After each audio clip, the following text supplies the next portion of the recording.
let's get one thing straight right off the bat. The F-22 Raptor isn't just a fighter jet. It's the fighter jet. The boogeyman other aircraft whisper about in hangars. The one whose radar signature is so tiny, enemy pilots joke they'd see a bird before they'd see a Raptor. And here's the craziest part. It's been over 2 decades since this thing first touched the sky, and still, nothing comes close. So how does a jet built when flip phones were cool and DVDs were cutting edge still make modern fighters sweat bullets? That's the story we're diving into today. And spoiler alert, it's not just about speed or stealth or power. It's about how all those things combine into a level of dominance no one else has cracked. Let's rewind the clock. It's the early 2000s. Y2K panic is fading, Wi-Fi is still a luxury, and the United States Air Force rolls out something the world's never seen before. A 5th-generation fighter with supercruise, stealth and dog-fighting agility that looks like science fiction brought to life. The F-22 wasn't just built to win fights, it was built so those fights never even start. The original mission was simple: ensure the U.S. controls the skies, no questions asked. And for that mission, Lockheed Martin and the Air Force went all in. They designed a plane that could fly faster, climb higher, turn tighter, and stay invisible longer than anything else in existence. If air combat was a game, the F-22 was the cheat code. But let's break down why this thing is still the gold standard, starting with the magic sauce under its skin: thrust vectoring.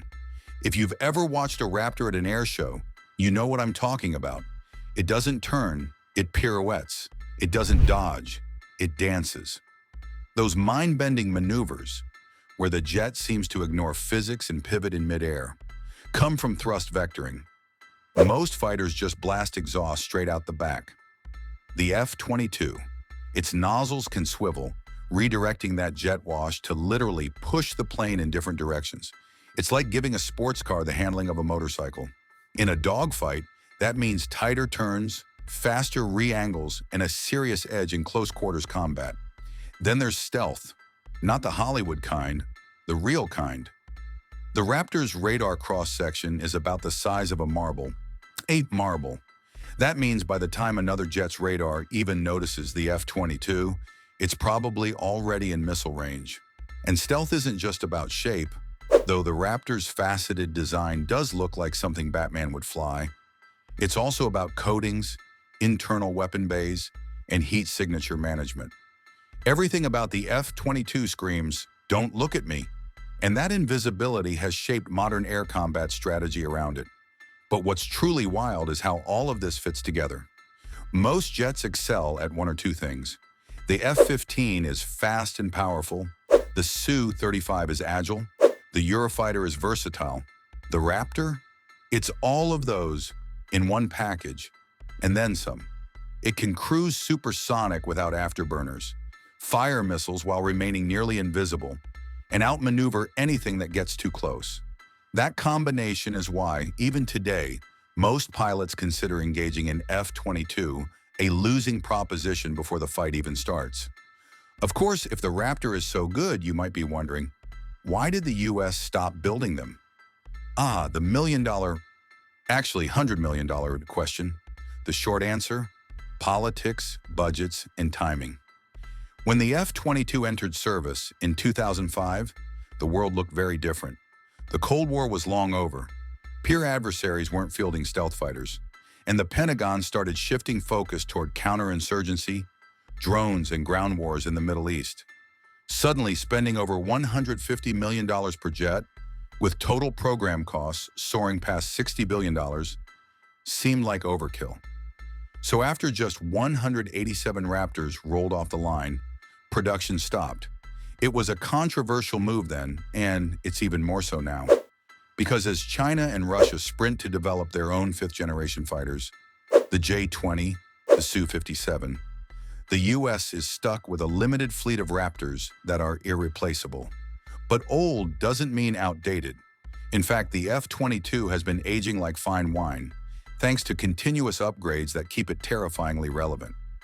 Over the past decade, it's received advanced sensor fusion, new data link capabilities, and upgraded radar systems that make it even more aware of its surroundings. It's also being integrated into next-gen battle networks, working hand in hand with drones, satellites, and stealth bombers in ways that early designers couldn't have imagined. And then there's the weapons side. The Raptor isn't just packing the same AIM-120 it carried in 2005. It's now equipped for new variants with extended range, improved targeting, and better kill probability. It's even being eyed as a potential launch platform for directed energy weapons down the line. Yeah, laser cannons. The future is coming, and the Raptor's not sitting it out. Meanwhile, every rival that's tried to dethrone it has fallen short. China's J-20 might be stealthy, but it's heavier, less agile, and lacks the same thrust vectoring tricks. Russia's Su-57 is flashy, sure, but its stealth profile and avionics still lag behind. And none of them have the same combat-proven reliability the F-22 brings. Even 20 years later, the world's most advanced air forces plan their strategies around the Raptor, not against it. And that brings us to one of the most fascinating parts of this story, the psychology of air dominance. Because the F-22 isn't just a machine, it's a message. When Raptors deploy, they don't have to fire a shot to change how an enemy behaves. Their presence alone forces opponents to reroute missions, rethink formations, and question whether they even want to risk a fight. It's power, not just in performance, but in perception. If there's one thing most people misunderstand about the F-22, it's this. Being unbeatable isn't just about what a jet can do, it's about what others can't. And for 20 years, every would-be rival has run into the same brick wall. They can copy a feature here or there, stealth shaping, supercruise, advanced avionics, but no one has managed to recreate the whole package. Let's talk about why that balance is so hard to beat. Most new fighters, especially China's J-20 and Russia's Su-57, are built around one priority. The J-20 chases stealth and range. The Su-57 leans into agility and sensors. But the Raptor was designed without compromise. It's stealthy and agile. It's got range and acceleration. It's deadly beyond visual range and in a knife fight. That versatility is ridiculously hard and expensive to pull off, which is why so few nations even attempt it. Another part of the secret sauce is the F-22's avionics and situational awareness, areas where it's quietly evolved far beyond its original specs. Imagine stepping into a dogfight blindfolded versus having a live 360-degree radar map of everything around you. That's the difference. The Raptor fuses data from multiple sensors, radar, infrared, electronic support, into one clean picture. Pilots aren't juggling a dozen dials and readouts. They're reading a single, coherent story of the battle space. And in modern air combat, information is life. Here's a fun fact most people don't realize. The F-22 can see you before you know it's there, fire a missile before you know you're being tracked, and disappear again before you figure out what happened. That first look, first shot, first kill advantage isn't just a cool catchphrase. It's the reason Raptor pilots often joke that dogfights are a last resort. By the time you're close enough to even try one, the Raptor's already won. And while we're on the topic of weapons, let's clear up another misconception. The Raptor doesn't carry the most bombs or the biggest missiles, but it doesn't need to. Its arsenal is designed for precision, not volume. Internally stored AMR, AAMS, and sidewinders keep the jet stealthy while still letting it swat targets from dozens of miles away. And when it does want to go loud, those internal bays open and close in fractions of a second. Barely enough time for radar to notice. So what about the future? Surely after 2 decades, the F-22 is getting close to retirement, right? Not even close. In fact, the US Air Force is doubling down on keeping it lethal well into the 2030s.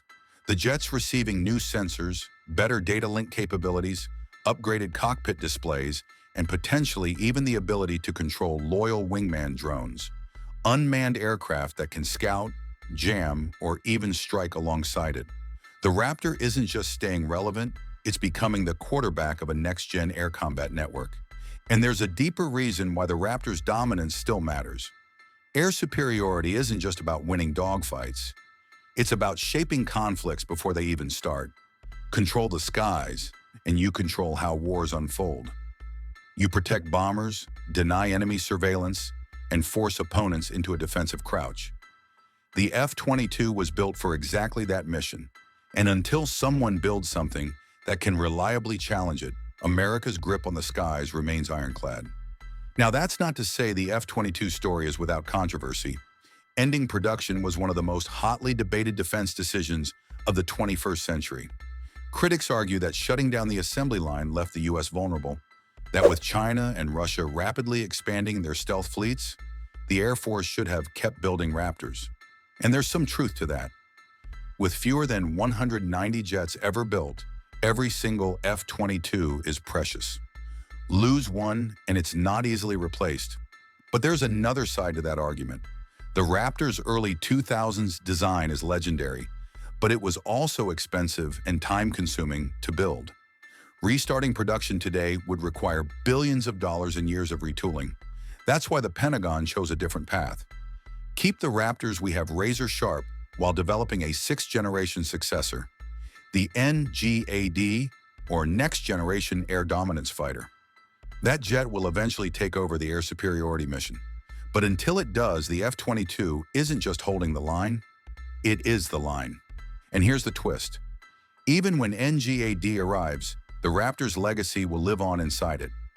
Many of the technologies, from thrust vectoring control surfaces to sensor fusion software, were pioneered on the F-22 and will form the backbone of what comes next. In that sense, the Raptor isn't just a fighter jet, it's a blueprint for the future of air combat. So let's circle back to the big question. Why, after more than 20 years, is the F-22 Raptor still considered the most feared air superiority fighter on Earth? Because no one has solved the equation it represents. Stealth jets have come and gone. New radars, new missiles, new tactics, all have tried to close the gap. And yet the Raptor still stands, undefeated not just in combat, but in concept.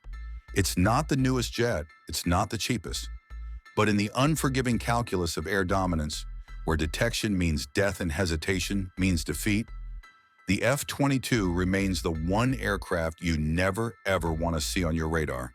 The world's most advanced fighters are still training to catch up to a plane built when iPods were cool. That's not nostalgia, that's superiority. And maybe that's the real legacy of the Raptor. It's a reminder that when you build something without compromise, it can define the standard for decades. It's proof that raw capability can outlast time itself. And it's a warning to anyone who thinks air dominance is easy. If you want to own the sky, you're still playing by the Raptor's rules. So the next time you hear about a flashy new fighter making headlines, remember, until one of them can outclimb, outturn, outsee, and outshoot this 20-year-old legend, the F-22 Raptor isn't outdated, it's untouchable. And if you've made it this far, you're clearly as obsessed with these game-changing machines as we are. So go ahead, hit that subscribe button, tap like if you learned something new, and drop a comment down below telling us which fighter you think could ever challenge the Raptor. Because the future of air combat, it's only getting wilder from here.